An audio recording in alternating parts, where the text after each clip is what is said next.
In this lesson segment, we're going to introduce and explore the concepts of area and perimeter as they apply to a few basic shapes, like triangles, circles, and quadrilaterals, which include squares, rectangles, trapezoids, and the like. So with that, let's begin.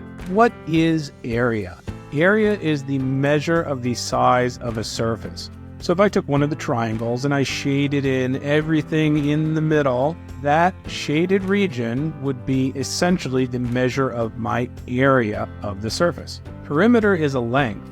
It's the length I would travel if I started at one point on the outside of my shape, traveled all the way around the outside of that shape, back to the same point. That measure of distance would be my perimeter. So for the triangle shown on top, labeled equilateral, I could label each side A, B, and C. The sum of the lengths A plus B plus C would be the distance I traveled around the shape, otherwise known as the perimeter. Let's take a quick look at the different types of triangles. The first one is equilateral. That means all side lengths are the same, as indicated by the hash marks on each side. The next triangle is the scalene triangle, where none of the sides are equal. The right triangle is indicated by the little square symbol in the corner, and that indicates that it's a 90-degree or right angle in the triangle, thus the name right triangle. An isosceles triangle has two sides only that are congruent, indicated by the hash marks on the two sides. The measure of the size of the surface, that is the area of the triangle, is 1/2 base times height. And that can best be seen from the right triangle, whereas if I create the mirror image of it with the dashed line shown, we can see that it forms a rectangle whose area is length times width. And the two triangles of equal side are essentially half that area of length times width. So in other words, they're 1/2 length times width, where in this case I'm really calling my width and my length my base and my height. So it's 1/2 base times height for the area of a triangle. Let's calculate the area of a scalene triangle where none of the side lengths are equal.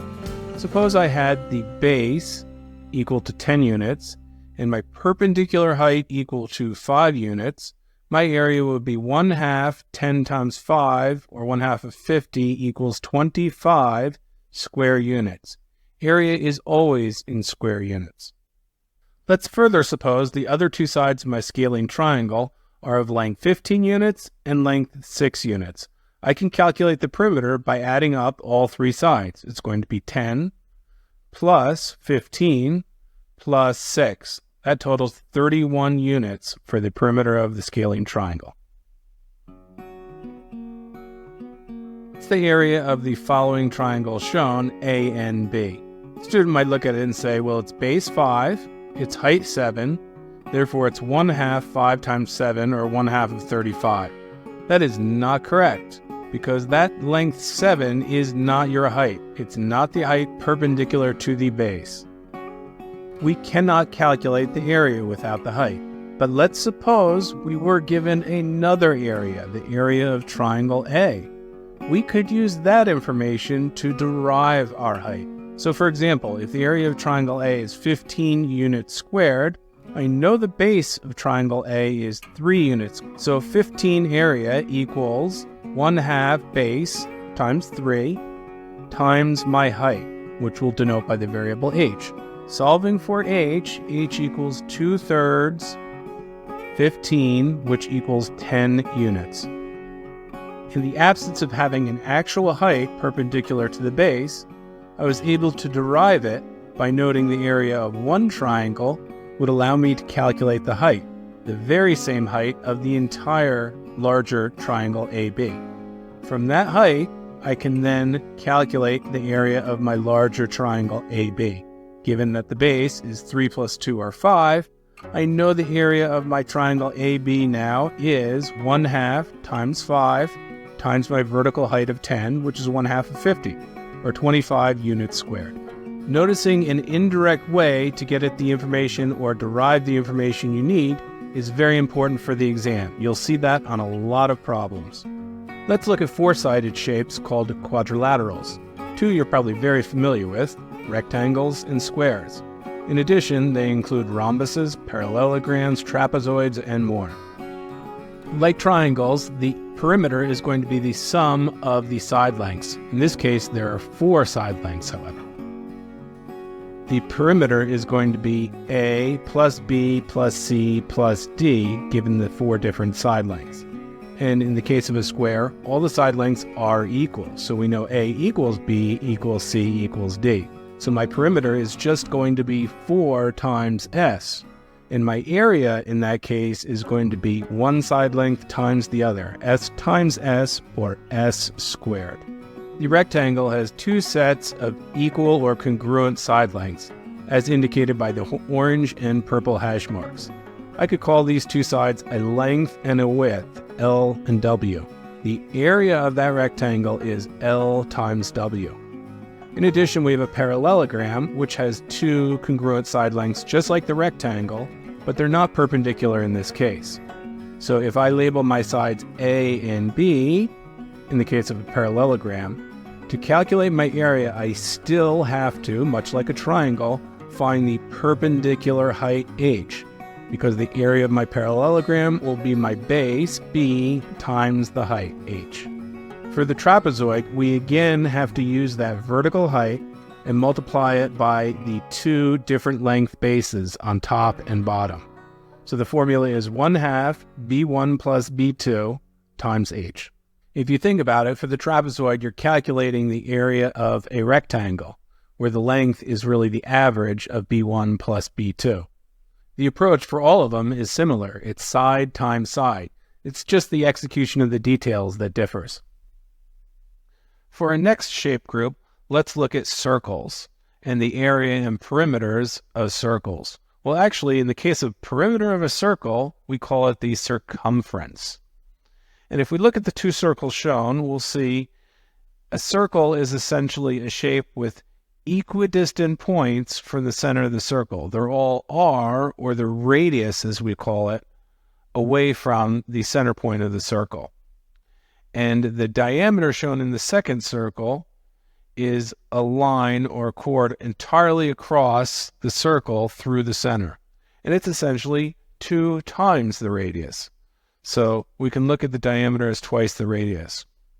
So let's take a look at the area and the perimeter. The area of a circle is pi r squared, where pi is this number 3.14159, which we can approximate with 22/7 for purposes of the exam. That will help you do calculations with fractions and potentially cancel and simplify expressions. So let's look at a particular example of the area. Suppose we had a radius of 5 units. Our area would be pi times 5 squared, or 25 pi square units. What would the perimeter or circumference of our circle be in that case? It would be 2 pi r, which would be 2 pi, and that's the number of times our radius goes around a circle, which is approximately 6, or just more than 6.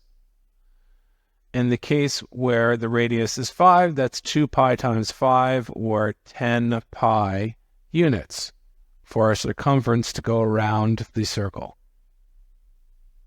We could also express the circumference as just pi times the diameter, knowing that the diameter itself is 2 times r. That covers the basics of area and perimeter for a few common shapes. However, on the real exam, you're going to have to combine shapes and add them together or subtract them to figure out what different shaded areas are, so it has a new or different layer of complexity.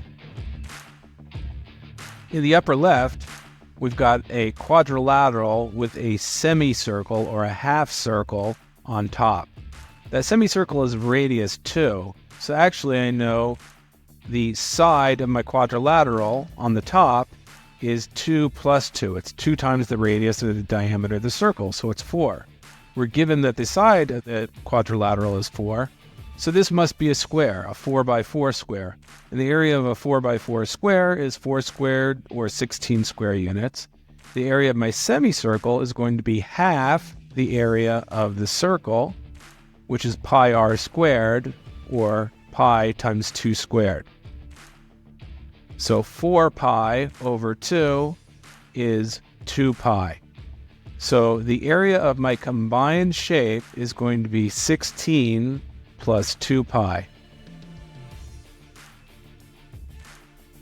The next upside down L shape in the upper right corner has only horizontal and vertical lines.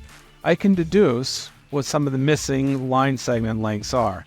If I know the left side is of height 6 and the right side's of height 4, that means the difference, the other side on the right, must be 2. It's 6 minus 4. Likewise, if 5 is the length of my top side and 3 is the given length of the bottom side, the missing bottom side must be 2 as well. So now I can actually look at this as a combination of a rectangle and a square. I have a 6 by 3 rectangle. So the area is my length times my width, or 6 times 3 for that larger rectangle. And the area of my smaller square is 2 by 2, which is an area of 2 times 2, or 2 squared, which is 4 square units.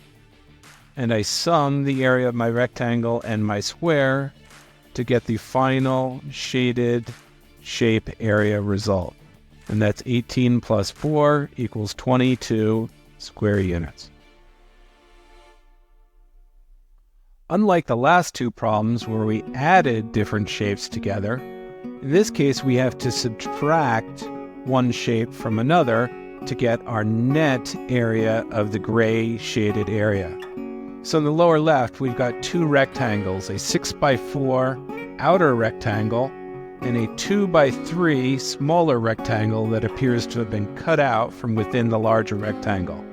So in general, when we have to look at subtracting shapes, we take the area of the outer shape and subtract the area of the inner shape. So the area of our outer shape in this case is the large rectangle, 6 by 4, so length times width is the area, and that's going to be 24 square units. I'm going to subtract from that the 2 by 3 rectangle of length times width 3 times 2, which is 6. So my result will be 24 minus 6 equals 18 square units, and that is the area of the gray shaded reach and shump. Our last example in the lower right corner is a lot more interesting. It's a triangle with an inscribed circle. So again, our approach is going to be to find the area of the outer shape minus the area of the inner shape that's been cut out. The area of the outer shape in this case will be a triangle. And we need the base, that's given, of 15 units, and the perpendicular height of 12 units. So my area will be 1/2 15 times my perpendicular height of 12, which is 1/2 of 180. The area of my circle I can calculate because I'm given the radius of the circle, and the area is pi r squared, or in this case that'll be pi times 4 squared. So in total, my shaded gray area will be an area of 90 minus 16 pi square units, the area of my big triangle minus the cutout area of the circle. And many problems will present themselves like this. So as we learn the basic shapes and how to calculate areas and perimeters, now we can add the complexities we'll see in real problems of adding and subtracting different shapes. What's a problem?